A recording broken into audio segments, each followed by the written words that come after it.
Coming up on show 572, the Model 3 becomes the third best-selling car in the UK. 30,000 reservations for the ID.3 and new battery technology from Williams.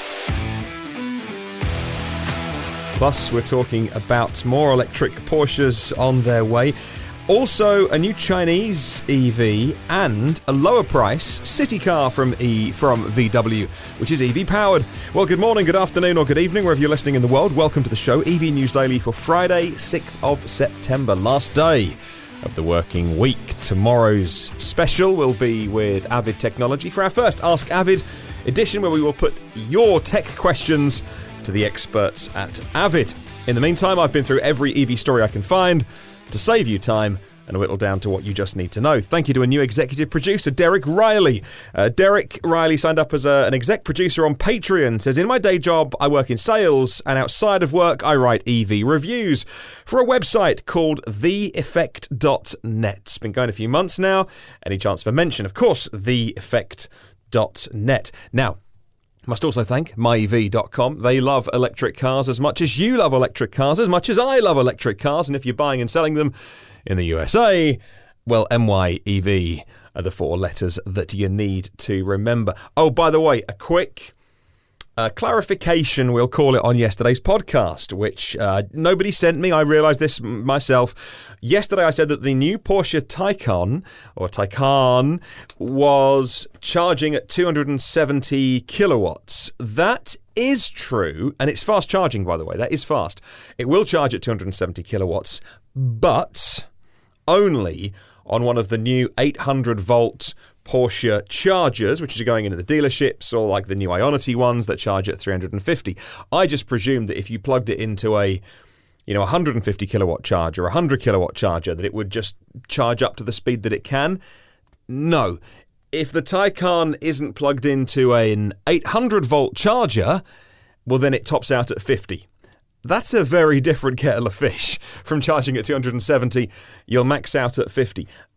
But, double but, there is a menu option when you're configuring the Taycan and the Turbo and the Turbo S that I found today on the website. It's buried under a menu option called e-Performance within the configurator, and it is an option where you can add an onboard charger to the Taycan that will mean that if you're plugging into 400 volt chargers, you get up to 150.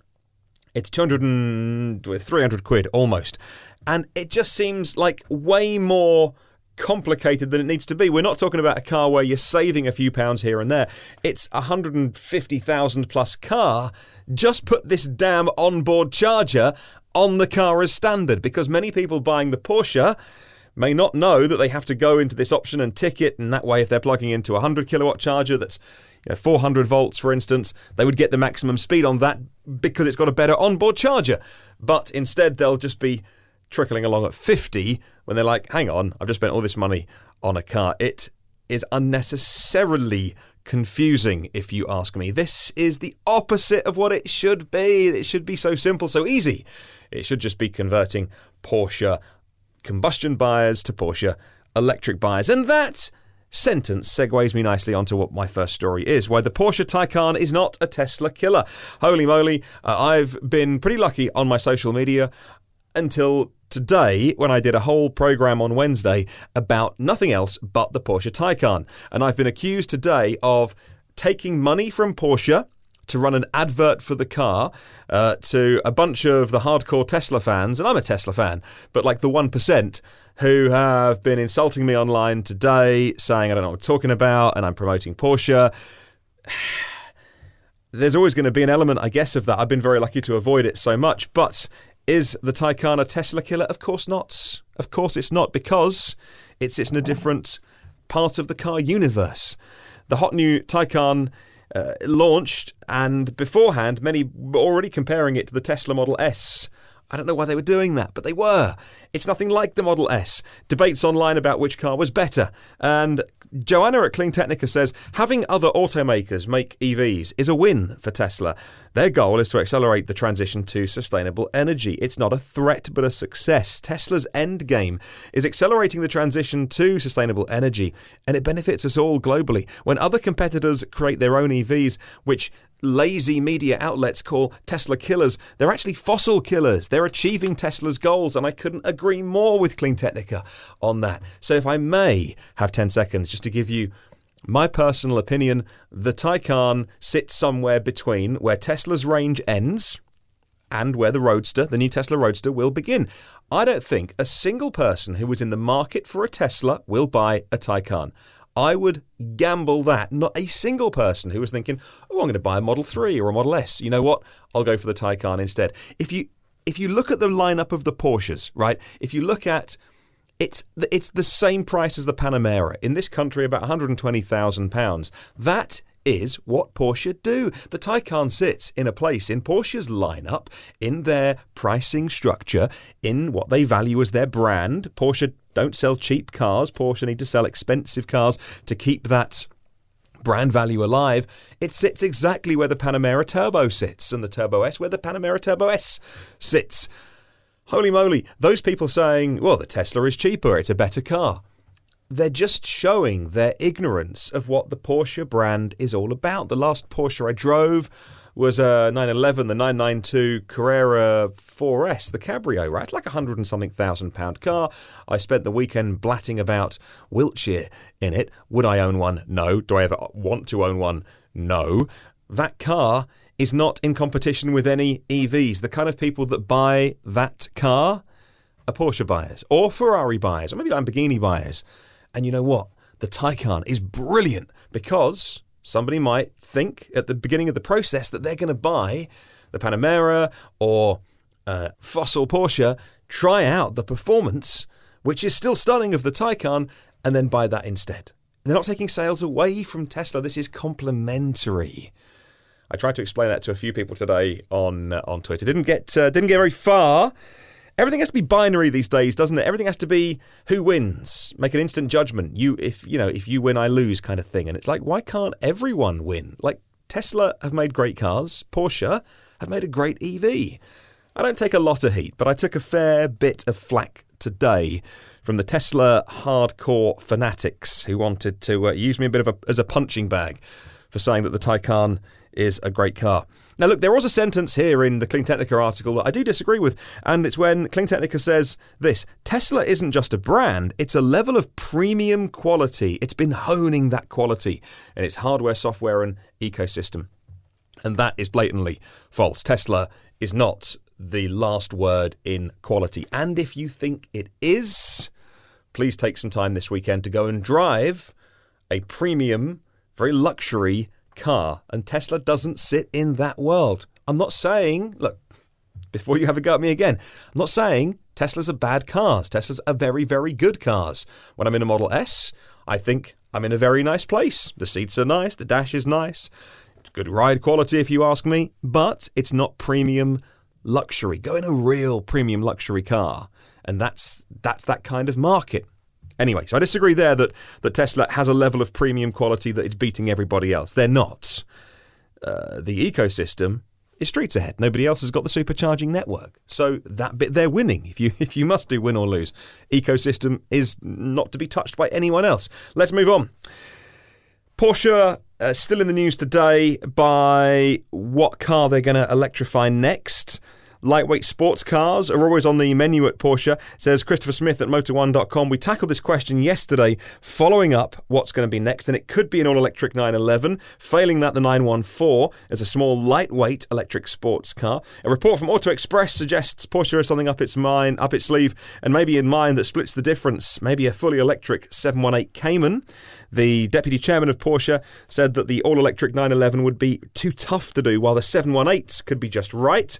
All this talk of high-performance EV cars is alluring. In all likelihood, the next Porsche will probably be a big, heavy SUV like the Macan in 2021, because plenty of people would want to buy that car. And finally, Porsche and the Chinese lithium-ion battery maker CATL are in good talks, according to Michael Steiner, who is the Porsche Research and Development Chief, also admitted that he meets with the management of CATL regularly, and according to Inside EVs, seems that the Porsche brand intends to diversify and expand their battery supplier list, since after the Taycan, electrification will become a primary path for their future cars. If you're wondering, the Taycan is LG Chem pouch cells. Right, moving on. There was a bit of an earthquake today in the UK car industry, because the monthly figures for August came out. The most sold car was the Ford Fiesta, that's pretty normal. The second most sold car in the month was the Volkswagen Golf, that's pretty normal. The third most sold car was Other. Let me explain. The new UK car market remained steady in August. 1,500 cars sold less than this time last year. August is always slow, so we're not surprised. However, diesel registrations, well, diesel fell for the 29th month consecutively in a row. Zero-emission cars, however, saw the biggest percentage growth. They were up 377% to over 3,100 units as new models and some pent-up demand boosted registrations. The new car registrations are done by a organisation called the Society of Motor Manufacturers and Traders. They basically represent the existing car network, all the big established car makers around the world. And this month's figures were very surprising, in no small part to the arrival of Other. Let me explain. Simon at Teslarati says that prior to the Model 3's arrival, Tesla had only been selling a handful of S's and X's every month. And so, the Society of Motor Manufacturers and Traders, which again represents all the old school car makers, all those big names, it never wanted to give Tesla its own name, its own column in their spreadsheet. So whenever you were looking at the spreadsheet, BMW has a column, VW has a column, Ford has a column, Toyota, they all have, but there was never any Tesla, there was simply Other. And because there were no other cars really of magnitude in Other, that was basically the Tesla column. However, this month got really awkward for the SMMT when they had to release the figures and they were releasing what cars had sold. The numbers resulted in the top 10 list being published, with the number 1 being the Fiesta, the number 2 being Golf, the number 3 being Other, because they refused to give Tesla their own column. So, given that there is no other car on the market that would have sold as many as the Model 3, it is a very, very reasonable assumption to make, and I'm making a leap here, but I think it's a pretty safe leap. It's a pretty small step, actually, that the other car in third place has to be the Tesla Model 3. There is simply no other car that is unlisted that could have come third. It beats cars like the Ford Focus, which is huge news in this country. The Tesla Model 3, although not official, is the third best-selling car, full stop, in this country. And that is enormous news. And we will follow this story on this podcast, because next month, when September's figures come out, the organisation that compiles those numbers, they better give Tesla their own column, because it's just embarrassing for them to refuse to recognise Tesla as a big car maker now. Well, moving on, before its premiere at the IAA, VW has announced the price of the new VW E-Up. The basic list price in Germany is €21,975. It makes the E-Up, with a range of 260 kilometres, cheaper than its predecessor. The article on Electrive today says that VW already lowered the price of the old E-Up from 27,000 to 23,000 euros last year. According to VW, the renewed price reduction is realised through economies of scale. In Germany, purchasers of the new E-Up also get their environmental bonus, 2,000 euros from the state, and a subsidy from Volkswagen of 2,380 euros. Purchase price of that coming down to 17,500 euros. In addition, there's a new special leasing offer in Germany, and from the 18th of September, the E-Up can be leased for 159 euros per month with no special payments. And that is for those people that lease their cars, and I don't, but for those people that lease their cars, that is at least an affordable way, I suppose, to get into a new electric car.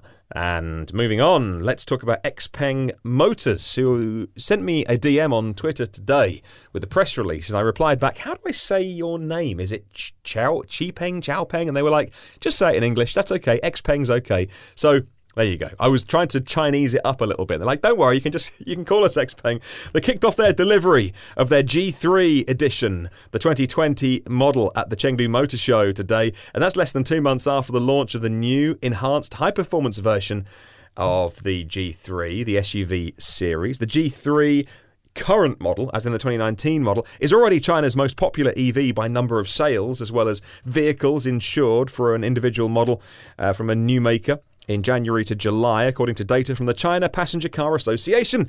Well, the G3, the 2020 model of that, has a range which they say is 520 kilometers, but remember, China is still using NEDC, so I don't halve it, but it's a lot less than that. Longest range of any compact SUV in its class, claim XPeng.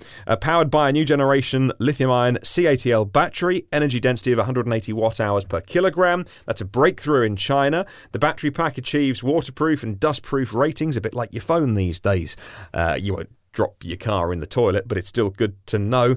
And the XPeng G3 2020 edition carries a newly upgraded version of X-Pilot, which is their in-house operating system developed for Chinese roads. New features like traffic congestion assist, intelligent cruise assist, and lane centering control for driving in urban areas and on the highways as well.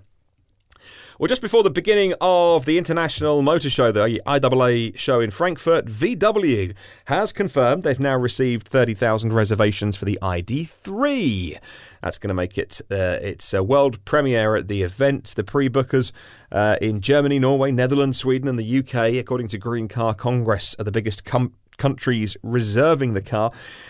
Since May, it's not really a reservation. Potential customers in Europe can get a place in the queue. You put down a fully refundable €1,000 and then that secures your place to then make a reservation, as it were. Base price of the ID.3 starts at under €30,000 when you can finally get one for the smallest version, but that's not the one on sale. Those putting their reservations in have been doing it for the ID.3 First Edition. That's €40,000 and before any subsidies are taken off, and that'll do 261 miles of range. Batteries are always interesting issues on this podcast. The all-new Williams Advanced Engineering technology has been showcased at a big event this week, yesterday and today at Cenex. The main focus of the stand at Williams was their new innovative battery pack. It brings together the company's knowledge of providing the batteries for things like Formula E for the first 4 seasons. Increasing the energy and power density of batteries is widely regarded as EV's greatest challenge. The industry's ramping up production of EVs, of hybrids, plug-in hybrids. There's real significant demand for new battery technology. Manufacturers are at the minute faced with a compromise between energy and power density as they try to minimize the size and weight of battery packs and yet get performance. Well, Williams Advanced Engineering, their adaptive multi-chem technology, has made some breakthroughs, the best of both worlds, using a new state-of-the-art bidirectional DC-DC converter. It delivers high energy, but also from a high density battery pack in one single solution. And finally, we're onto a company car name that seems to be said 1,000 different ways. We've always said it Peugeot. Some people say Peugeot, and thank you to the person on YouTube comments this week that managed to correct me to a way of saying it that I've never heard of. But the latest plug-in hybrids from Peugeot, the 508 and the 508SW, they've both got plugs, so we like them, even though they're hybrids. They use an 11.8 kilowatt-hour battery, available with 4 driving modes. Your zero-emission mode will go 33 miles. The sport mode will combine the battery and the 1.6-litre fossil gobbler. The hybrid mode will switch between them for efficiency, and comfort mode has a softer suspension configuration and works in hybrid mode as well. Wow, another busy day of news, and we head in towards the weekend. Hope you had a great week. Hope you're having plans for a great weekend, whatever you are doing. I look forward to keeping you company this weekend with some more podcasts. If you want to hang out on the podcast over the weekend, we'll be talking to Avid tomorrow, and Sunday we'll answer your question of the week.